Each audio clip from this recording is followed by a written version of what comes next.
تاریخ تجھے بخش سکتی ہے۔ سامعین کرام، حضرت سمیہ جب اسلام پر قائم ہوئی، حضرت سمیہ نے جب لا الہ الا اللہ کہا، لوگ اس طرح تکلیفوں کا، مصیبتوں کا پہاڑ ڈھا رہے تھے کہ ایک مرتبہ ابو جہل راستے سے گزرتا ہے اور کہتا ہے کہ اے سمیہ تو اسلام کو چھوڑ دے، اسلام سے باز آ جا، ورنہ تو سمجھ لے کہ تیرے ساتھ کیا انجام ہونے والا ہے۔ حضرت سمیہ تکلیف کو برداشت کرتی ہیں اور کہتی ہیں کہ جو تو چاہے میرے ساتھ کر لے، مگر میرے دل سے ایمان نہیں نکل سکتا۔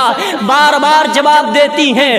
ابو جہل کے نہ جانے اس کے کھوپڑی پر کون سا شیطان سوار ہوتا ہے، کون سا بھوت سوار ہوتا ہے کہ اپنے نیزوں کو اٹھایا اور حضرت سمیہ کے پیٹ کے نیچے اپنا نیزہ مار دیا تھا۔ حضرت سمیہ کی زبان سے چیخ نکل گئی، زمین پر گر جاتی ہیں اور شہید ہو جاتی ہیں۔ یہ اسلام کی سب سے پہلی شہید عورت ہیں۔ ان کمبختوں نے 3 برس تک برابر حضور صلی اللہ علیہ وسلم کا اور آپ کے ساتھیوں کا مقاطعہ کر رکھا تھا، بائیکاٹ کر رکھا تھا۔ کوشش یہ کی گئی تھی کہ کسی لمحہ پانی کا ایک گھونٹ، کھانے کا ایک لقمہ بھی نہ پہنچے جائے۔ ایمان والوں کے معصوم بچے روتے رہے، چیختے رہے، مگر ان کا دل ایک لمحہ کے لیے ناپسیستا تھا۔ یہ داستان ہے ان مظلوم و مکروب اور اہل ایمان کی جو ظلم پر ظلم سہتے رہے۔ سامعین کرام،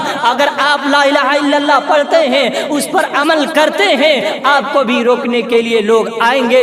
لہذا ہر طرح کی پریشانی، مصیبتیں آئیں گی، ہمیں گھبرانا نہیں چاہیے۔ اگر مومن ہیں آزمائش آئیں گی، نکھر جائیں گے۔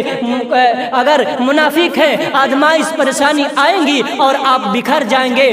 آپ راہ حق پر ہیں، آپ قرآن و حدیث کے مطابق زندگی گزارتے ہیں تو راستے میں آپ کی زندگی میں تکلیفیں پریشانی آتی رہیں گی۔ ہم اس کو صبر کریں، وہاں صبر کریں اور اللہ پر بھروسہ کریں۔ ہم اپنی زندگی کو اسلامی ڈھانچے میں ڈھالنے کی کوشش کریں، اسی میں کامیابی ہے۔ آئیے آخر میں دعا کرتا ہوں، رب قدیر ہم سب کو کتاب و سنت کے مطابق چلنے کی توفیق عطا فرمائے۔ اے اللہ ہم سب لوگوں کے اندر صحابہ جیسی ایمان اور جذبہ پیدا کر دے، آمین۔ وآخر دعوانا ان الحمدللہ رب العالمین۔ السلام علیکم۔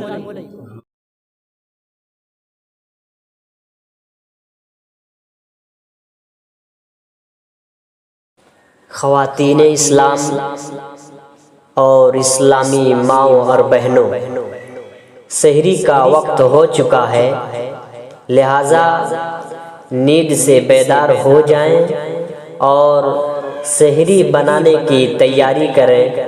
اس وقت مسجد کے گھڑی میں 2:10 ہو رہے ہیں، لہٰذا گو بلا تاخیر نیند سے اٹھ کر کے سحری بنانے کی تیاری کریں۔ ہیلو دوستو، یہ ویڈیو ان نوجوانوں کے لیے ہے جو رمضان کے مہینے میں فجر کے وقت، سحری کے وقت لوگوں کو، گاؤں والوں کو جگانے کی کوشش کرتے ہیں، پر انہیں پتہ نہیں ہوتا۔ وہ سوچتے ہیں کہ اس الفاظ میں کیسے لوگوں کو جگاؤں، بہت شوقین ہوتے ہیں، تو ان کے لیے یہ ویڈیو ہے، وہ سنیں اور یاد کر لیں اور ان الفاظ کے ساتھ ایسے ہی لوگوں کو جگانے کی کوشش کریں۔ جزاک اللہ خیر۔